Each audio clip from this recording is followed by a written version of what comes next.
Hello everyone, welcome to Neso school. हम पढ़ रहे हैं क्लास 10th बायोलॉजी, जिसमें हम बायोलॉजी के दो चैप्टर्स यानी कि चैप्टर 5 लाइफ प्रोसेसेस और चैप्टर 6 कंट्रोल एंड कोऑर्डिनेशन को अच्छे से समझकर कंप्लीट कर चुके हैं। और अब इस लेक्चर की मदद से हम शुरू करेंगे बायोलॉजी का थर्ड चैप्टर, जो है chapter 7 how do organisms reproduce.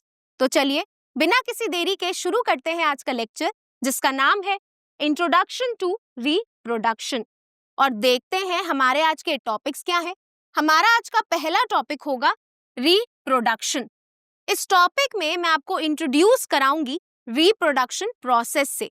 और इसके बाद हमारा सेकंड टॉपिक होगा why do organisms look similar. इस टॉपिक में हम समझेंगे ऑर्गेनिजम्स सिमिलर क्यों दिखते हैं। तो चलिए शुरू करते हैं पहले टॉपिक के साथ, जो है रिप्रोडक्शन। और ये टॉपिक आपकी बुक में यहाँ पर समझाया हुआ है। तो जैसा कि आप जानते हैं, इस चैप्टर का नाम है हाउ डू ऑर्गेनिजम्स रिप्रोड्यूस, यानी कि इस चैप्टर में हम समझेंगे जो ऑर्गेनिजम्स है वो रिप्रोड्यूस कैसे करते हैं।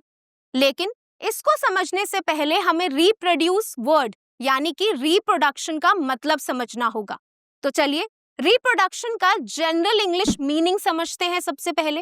अगर हम रिप्रोडक्शन वर्ड को देखते हैं तो हमें समझ आता है ये दो वर्ड से मिलके बना है, री एंड प्रोडक्शन।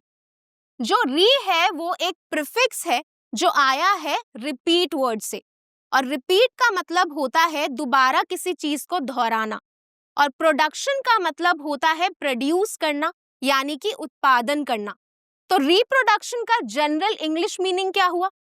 रिप्रोडक्शन का मतलब हुआ कि एक ऐसा प्रोसेस है जिसमें हम किसी चीज को बार बार प्रोड्यूस करते हैं। तो अब हम बायोलॉजी पढ़ रहे हैं, और जैसा कि हम जानते हैं बायोलॉजी में हम पढ़ते हैं लिविंग ऑर्गेनिजम्स के बारे में। सो बायोलॉजी में रिप्रोडक्शन का मतलब हुआ कि एक ऐसा प्रोसेस है जिसमें बार बार लिविंग ऑर्गेनिजम्स को प्रोड्यूस किया जाता है। जैसे हमें प्रोड्यूस किया है हमारे पेरेंट्स ने, और हमारे पेरेंट्स को प्रोड्यूस किया है उनके पेरेंट्स ने।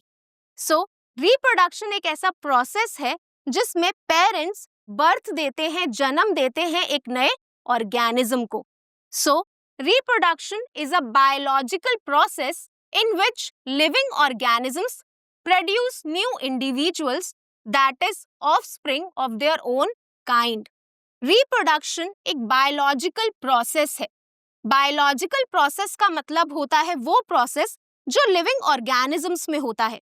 सो रिप्रोडक्शन एक ऐसा प्रोसेस है जिसमें लिविंग ऑर्गेनिजम्स अपने ही जैसे सिमिलर इंडिविजुअल्स को यानी कि ऑर्गेनिज्म को बर्थ देते हैं, प्रोड्यूस करते हैं, और जो नए इंडिविजुअल्स नए ऑर्गेनिजम्स बनते हैं उनको हम बोलते हैं ऑफस्प्रिंग या फिर यंग वन।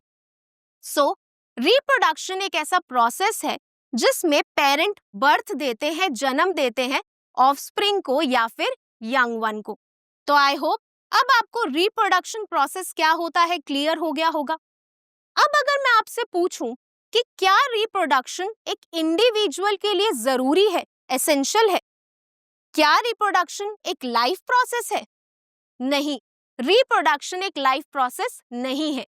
रिप्रोडक्शन एक ऑर्गेनिज्म के सर्वाइवल के लिए बिल्कुल भी जरूरी नहीं है। So it is not essential for the survival of an individual.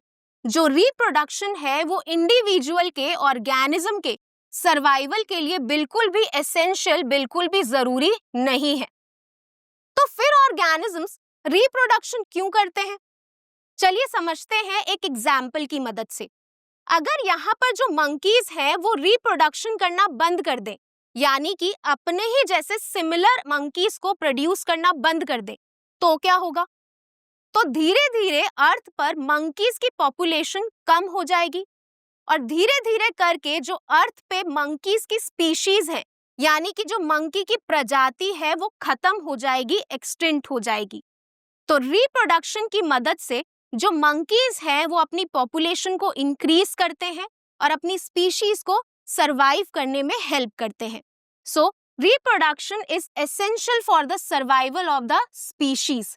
जो रिप्रोडक्शन है वो स्पीशीज यानी कि प्रजाति के सर्वाइवल के लिए बहुत जरूरी है। रिप्रोडक्शन की मदद से ही जो स्पीशीज होती हैं वो अपनी पॉपुलेशन को मेंटेन रखती हैं, यानी कि अपनी पॉपुलेशन को खत्म, एक्सटेंड नहीं होने देती। इसीलिए रिप्रोडक्शन इंश्योर करता है द कंटिन्यूटी ऑफ लाइफ। जो रिप्रोडक्शन है उसी की मदद से अर्थ पर लाइफ कंटिन्यू रहती है, आगे चलती रहती है। तो इस टॉपिक में हमने समझा रिप्रोडक्शन एक ऐसा प्रोसेस है जिसमें पेरेंट यंग वन को बर्थ देता है और रिप्रोडक्शन हेल्प करता है स्पीशीज के सर्वाइवल में। तो आई होप अब आपको रिप्रोडक्शन क्या होता है वो क्लियर हो गया होगा, और इसी के साथ हमारा पहला टॉपिक रिप्रोडक्शन कंप्लीट होता है। और हम चलते हैं हमारे सेकेंड टॉपिक की तरफ, जो है why do organisms look similar. और ये टॉपिक आपकी बुक में यहाँ पर समझाया हुआ है। तो जैसा कि टॉपिक का नाम है why do organisms look similar, जो एक प्रजाति के ऑर्गेनिजम्स हैं, जो एक स्पीशीज के ऑर्गेनिज्म है, वो आपस में सिमिलर क्यों दिखते हैं। अब जैसा कि आप देख सकते हैं यहाँ पर मैंने बहुत सारी बटरफ्लाईज की पिक्चर ली है और ये सारी बटरफ्लाई आपस में सिमिलर दिखती है, सेम दिखती है। बट ऐसा क्यों, वो क्यों सेम दिखती है, चलिए समझते हैं। Organisms look similar due to their similar body designs. जो ऑर्गेनिज्म है वो सिमिलर इसीलिए दिखते हैं क्योंकि उनका बॉडी डिजाइन सिमिलर होता है, सेम होता है। तो जैसा कि आप देख सकते हैं यहाँ पर जो भी बटरफ्लाईज है उनका बॉडी डिजाइन यानी कि बॉडी स्ट्रक्चर सेम है, जिस वजह से वो सेम दिख रही हैं, सिमिलर दिख रही हैं। अब हमारे बॉडी स्ट्रक्चर को, बॉडी डिजाइन को डिसाइड कौन करता है, कंट्रोल कौन करता है।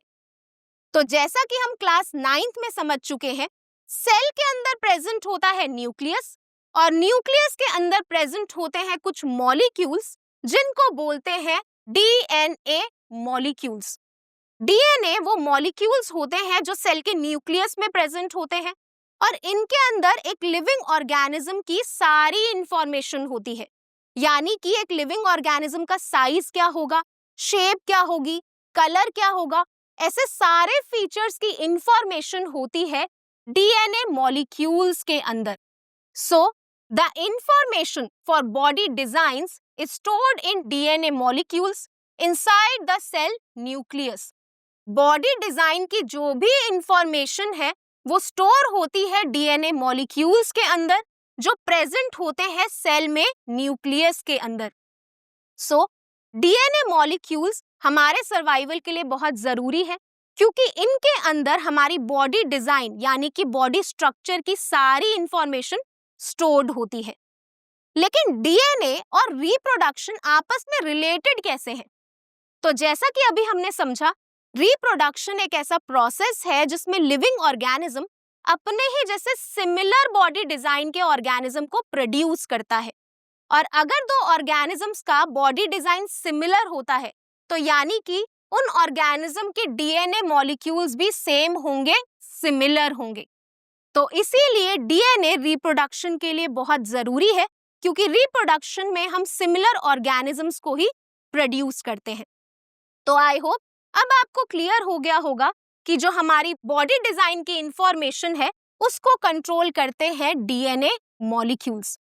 अब अगर डीएनए मॉलिक्यूल्स रिप्रोडक्शन के लिए इतने जरूरी हैं, तो चलिए इनको थोड़ा और डिटेल में समझते हैं। क्या आप जानते हैं डीएनए की फुल फॉर्म क्या होती है? DNA stands for deoxyribonucleic acid which contains all the information for making proteins that determine body designs। जो डीएनए है उसकी फुल फॉर्म होती है डीऑक्सीराइबोन्यूक्लिक एसिड और इसके अंदर प्रोटीन्स बनाने की सारी इंफॉर्मेशन होती है और उन प्रोटीन से डिटरमाइन होता है हमारे बॉडी के डिजाइन्स एंड स्ट्रक्चर। तो जैसा कि यहाँ पर लिखा है, डीएनए के अंदर सारी इंफॉर्मेशन होती है प्रोटीन्स बनाने के लिए और उन प्रोटीन से बनते हैं हमारे बॉडी डिजाइन्स। चलिए इस पॉइंट को थोड़ा और अच्छे से समझते हैं। तो जैसा कि मैंने आपको अभी बताया, सेल के अंदर प्रेजेंट होता है न्यूक्लियस और न्यूक्लियस के अंदर प्रेजेंट होते हैं डीएनए मॉलिक्यूल्स। डीएनए मॉलिक्यूल्स वो मॉलिक्यूल्स हैं जिनके अंदर बॉडी डिजाइन की सारी इंफॉर्मेशन होगी। तो अगर किसी ऑर्गेनिज्म की फॉर्मेशन होती है तो डीएनए मॉलिक्यूल्स डायरेक्टली उसके बॉडी स्ट्रक्चर को फॉर्म नहीं करते, क्योंकि डीएनए मॉलिक्यूल्स प्रेजेंट होते हैं न्यूक्लियस के अंदर। तो वो बॉडी स्ट्रक्चर को कैसे फॉर्म करते हैं? डीएनए के अंदर जो इंफॉर्मेशन होती है वो उस इंफॉर्मेशन को यूज करके बनाते हैं प्रोटीन्स, और इन प्रोटीन्स की मदद से बनते हैं हमारे बॉडी डिजाइन यानी कि बॉडी स्ट्रक्चर। सो डीएनए अपनी इंफॉर्मेशन को यूज करके बनाता है प्रोटीन्स, और प्रोटीन से बनते हैं, प्रोटीन से डिटरमाइन होते हैं हमारे बॉडी डिजाइन्स। तो आई होप अब आपको क्लियर हो गया होगा कि डीएनए बॉडी डिजाइन को कैसे डिटरमाइन करता है। डीएनए प्रोटीन के थ्रू बॉडी डिजाइन को डिटरमाइन करता है, डिसाइड करता है। और अगर हम डीएनए के मॉलिक्यूलर स्ट्रक्चर की बात करें तो डीएनए कुछ ऐसा दिखता है, यानी कि डीएनए के 2 स्ट्रैंड्स होते हैं और वो आपस में हेलिकल स्ट्रक्चर में बॉन्डेड होते हैं, जुड़े हुए होते हैं। जैसा कि आप देख सकते हैं यहाँ पर 2 स्ट्रैंड्स हैं और वो आपस में जुड़े हुए हैं, बॉन्डेड है, और हेलिकल है यानी कि कॉइल्ड है। तो आई होप अब आपको क्लियर हो गया होगा कि एक स्पीशीज के ऑर्गेनिजम्स आपस में सिमिलर क्यों दिखते हैं। वो सिमिलर इसीलिए दिखते हैं क्योंकि उनके बॉडी डिजाइन सिमिलर होते हैं, और बॉडी डिजाइन सिमिलर इसीलिए होते हैं क्योंकि उनके डीएनए मॉलिक्यूल्स सेम होते हैं। तो इसी के साथ हमारा second topic why do organisms look similar complete होता है। तो आज के लेक्चर में हमने समझा रिप्रोडक्शन एक ऐसा प्रोसेस है जिसमें पेरेंट्स बर्थ देते हैं यंग वंस को, और रिप्रोडक्शन की मदद से जो स्पीशीज है वो सरवाइव कर पाती है। और साथ ही स्पीशीज के अंदर जो ऑर्गेनिजम्स होते हैं वो आपस में सिमिलर इसीलिए दिखते हैं क्योंकि उनका बॉडी डिजाइन सिमिलर होता है, और बॉडी डिजाइन इसीलिए सिमिलर होता है क्योंकि उनके अंदर डीएनए मॉलिक्यूल्स भी सिमिलर होते हैं। तो आज के लिए बस इतना ही। आई होप आपको ये लेक्चर अच्छा लगा होगा। अब मैं मिलूंगी आपको नेक्स्ट लेक्चर में एक नए और इम्पोर्टेंट टॉपिक के साथ। Thank you.